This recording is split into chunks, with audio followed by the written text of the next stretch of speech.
Hi YouTube. I'm going to show off my Matchbox collection today. Hope you guys like it. I'm going to step into my shop here. Have a quick look around.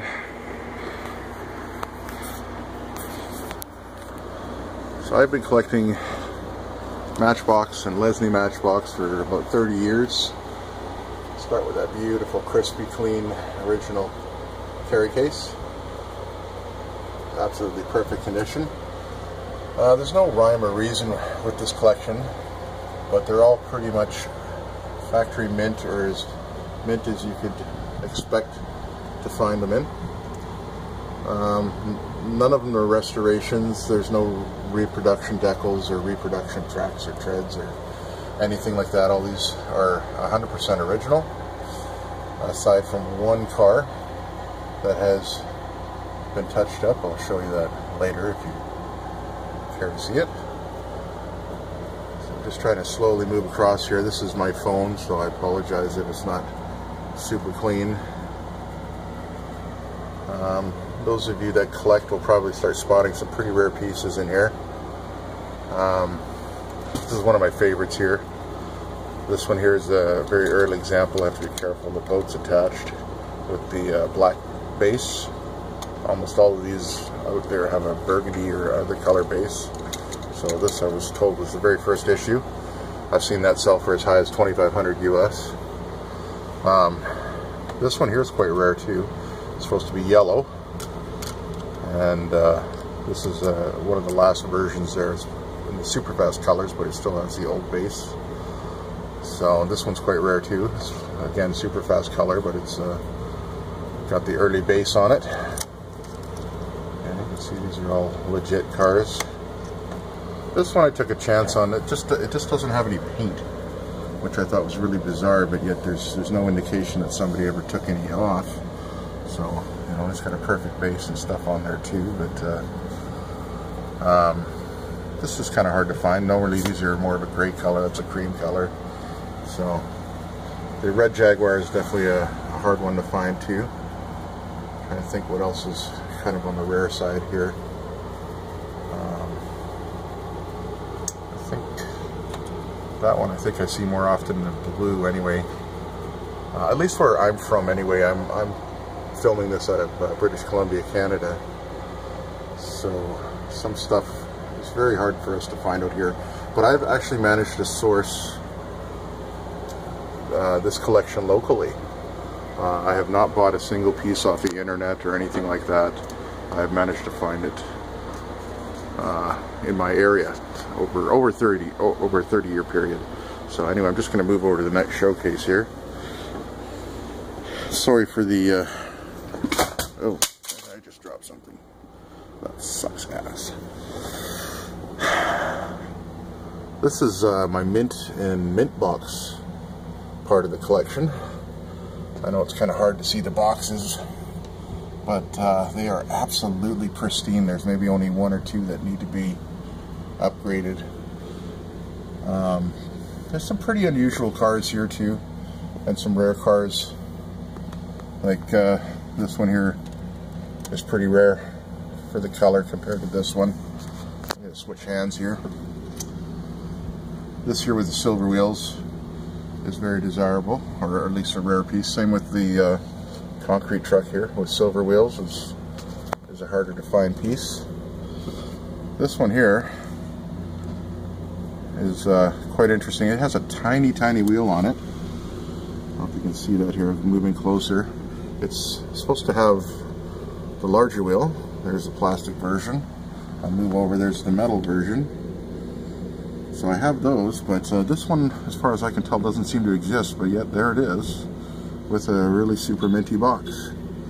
So, and underneath, that's pretty rare with the green hubs. And what else is kind of rare in here? Oh yeah, I do have, I already passed over these Vauxhalls here. These are all pretty cherry. Any version of those are quite desirable, I think. But my best piece is this one here. This is quite nice. The box on this one needs a little bit of it's not perfect, but the box is not the rarity here. The car itself is. This was normally available with black plastic wheels. So as you can see, they trying to get in there. That rivet is legit.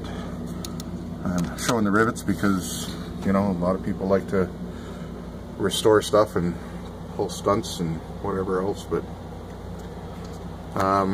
this sign set, not super rare, but a neat piece, and it still has a really clean box and the wax paper that it was all wrapped in inside the box, which is kind of cool. So I'm trying to think if anything else is there. It's jumping out on me for rare pieces, but again, very, very, very clean cars. I'm pretty proud of them. Now we start going into some of my overflow collection. So these are just not necessarily dead mint boxes or anything, but pretty much super clean. This is a little hard to get. This is a pre-Matchbox apparently for the coronation. I think there's a few more up there too. Yep. So we'll just scan across there. Again, I'm not very good at filming, so I apologize for the shakiness. I'm trying to take it all in. I got quite a collection of the original catalogs too. This one here I bought. Turns out it's touched up terribly too, but it is a rare car, so that is the only one that is in my collection. Shit, I keep dropping stuff. Anyway, I have quite a collection of the Matchbox catalogs. I just threw these out because they were a little nicer covers. These packages are quite rare. The vehicles themselves are common, but I believe this was printed 1 year only in Canada, and they're all unpunched. So the packaging alone is quite valuable on these. So those are kind of cool to have. I'm going to close this up. There's a robot there. And I'm going to try and sneak around, so bear with me here. It's tight quarters. Okay, I'm going to scan out again. Got quite a bit of stuff. We're going to move over to another section here. We'll show off some of this stuff here. So that's kind of a broader view of that side of the collection. It's kind of against my wall.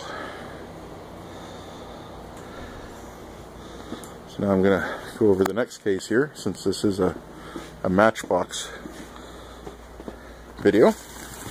This here is what they call the transitionals. They were issued, I think, right around 69-70 for just the 1 year too. I believe all except this Rolls Royce here. These are all castings that previously had the smaller black or gray or silver wheels, and they all had the bases retooled to accommodate a SUPERFAST wheel, to accommodate the fact that Hot Wheels had come out into the market with their racing track, and Matchbox decided it had to keep up, so it started producing SUPERFAST.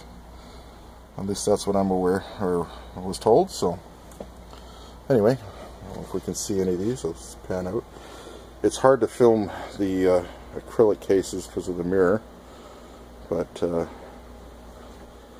that's that. And I have a few more over here because I just kind of put them where I have room. Oh yeah, and I do have an original store display. Still got a few cars I'm trying to find. Nothing super hard to find, but just haven't found clean enough examples. I'm pretty picky on condition. So I think this one still needs about 8 pieces or so, and it'll be 100% complete. A little bit more of the shop.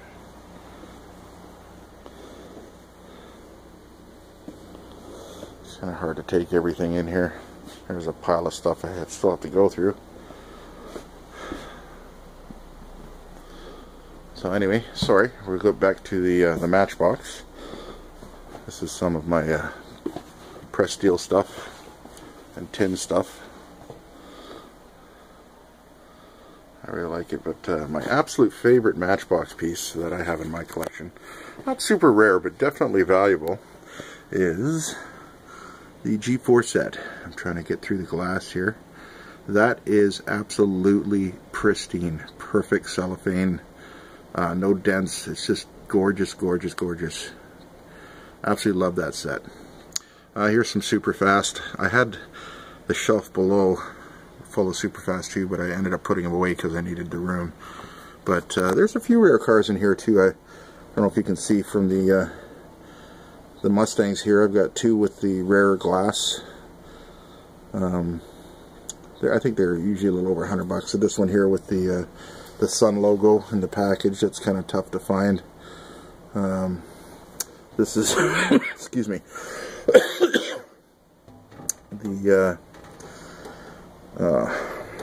number 2 car here is usually, normally you see it in yellow, so that's burgundy. Probably the best Superfast here would be the dune buggy here, the beach buggy I believe it was called. I have both variations. The common one is in the back. The front one here has shorter pipes, a white interior, and half the splatter on the paint. I've seen that around the $500 mark. So again, a few alternate colored vehicles. Boxes again are really, really clean. Vehicles are pretty much unplayed with. So I'm trying to see if you can get the gist of it. I have a whole other box to go through, but I can't think of where I put it. And this is just spares over here against the wall. But there's much more Matchbox here too. So this is kind of the stock I buy, sell, and trade with. Just gonna. Sorry, very shaky. I apologize. I'm sucking at the camera work. But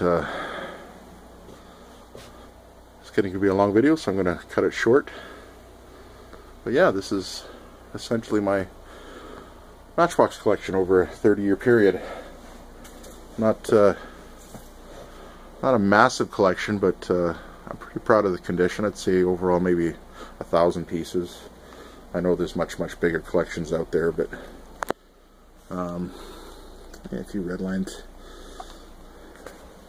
So yeah, thanks for looking, and I'll try to put together another video with maybe some other stuff I collect in the future. So have yourself a great day.